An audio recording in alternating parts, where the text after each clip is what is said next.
আমি জামাতের আগমন শুভেচ্ছা স্বাগতম। নড়াইলে নির্বাচনী জনসভার মাধ্যমে বাংলাদেশ জামায়াতে ইসলামের আমির ডাক্তার শফিকুর রহমান হুঁশিয়ারি দিয়ে বলেছেন, যোদ্ধারা তৈরি থাকুন, যদি কোনো কালো চিল বা শকুন আসমান থেকে জমিনে নেমে কোনো মানুষের ভোট যেন ছিনিয়ে নিতে না পারে। যদি কোনো নাগরিকের ভোটের দিকে হাত বাড়ায় তাহলে দুই ডানা তুলে ফেলবেন। কেউ যদি ভোট ইঞ্জিনিয়ারিং করতে চায় ছাড় দেব না।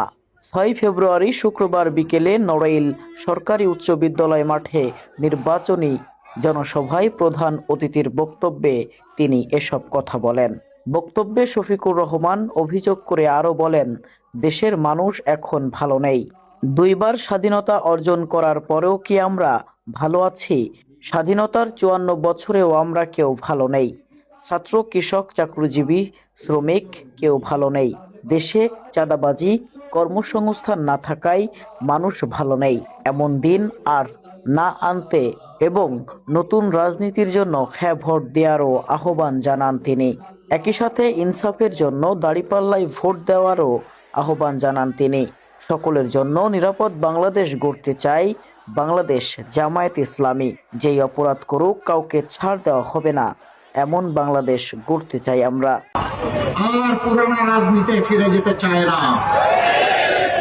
এই পুরানা রাজনীতি বাংলাদেশকে আগাইতে দেয় নাই, পায়ে জিঞ্জির দিয়ে আটকে রেখেছে, সামনে দৌড়ানোর সুযোগ দেয় নাই।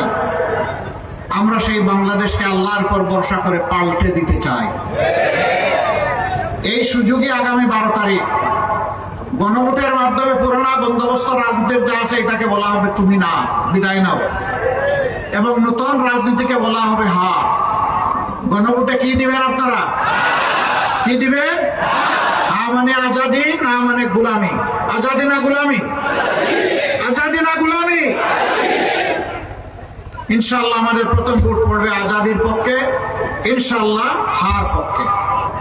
2 নম্বর ভোট যারা সরকারে গিয়ে দেশটাকে ইনসাফের ভিত্তিতে পরিচালনা করবেন।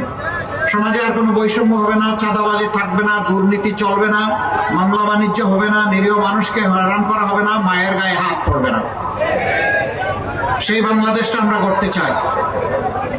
সকলের জন্য নিরাপদ বাংলাদেশ, সকলের জন্য গর্বের বাংলাদেশ আমরা করতে চাই। সকলের জন্য ন্যায় বিচার আমরা কায়েম করতে চাই। সেই ন্যায় বিচারটা, যে অপরাধ করলে একজন সাধারণ মানুষের বিচারে একটা শাস্তি হবে, একই অপরাধ যদি দেশের প্রধানমন্ত্রী কিংবা প্রেসিডেন্ট করেন তাদেরকেও ছাড় দিয়ে কথা বলা হবে না। এদিন নড়াইলের 2টি আসনের জামায়াত প্রার্থী নড়াইল 1 আসনে মোহাম্মদ ওবায়দুল্লাহ কায়সার ও নড়াইল 2 আসনে আতাউর রহমান বাচ্চুর হাতে দাড়িপাল্লা প্রতীক তুলে দেন জামায়াত আমির। পরে একই মঞ্চে নড়াইল জেলা জামাতের পক্ষ থেকে আমিরি জামাত ডাক্তার শফিকুর রহমানের হাতে দাড়িপাল্লা তুলে দেন জেলা জামায়াতের আমির ও সেক্রেটারি। এর আগে বিকেল 4:30টার দিকে তাকে বহনকারী হেলিকপ্টার নড়াইল জেলা স্টেডিয়ামে অবতরণ করেন। তার কিছু সময় পর সেখান থেকে গাড়িযোগে তিনি শহরের সরকারি উচ্চ বিদ্যালয় মাঠে আয়োজিত জনসভাস্থলে পৌঁছান। এ সময় মাঠ জুড়ে উপস্থিত হাজারো নেতাকর্মী ও সমর্থক স্লোগান ও করতালির মাধ্যমে তাকে স্বাগত জানান। 11 দলীয় জোটের নেতাকর্মীরা তাদের বক্তব্যে নতুন বাংলাদেশ গড়তে 2টি আসনে দাঁড়িপাল্লায় ভোট দিয়ে জয়ী করতে সকলের প্রতি আহ্বান জানান। Abdul Hamid Sheikh, IBN 9 BD, Narail.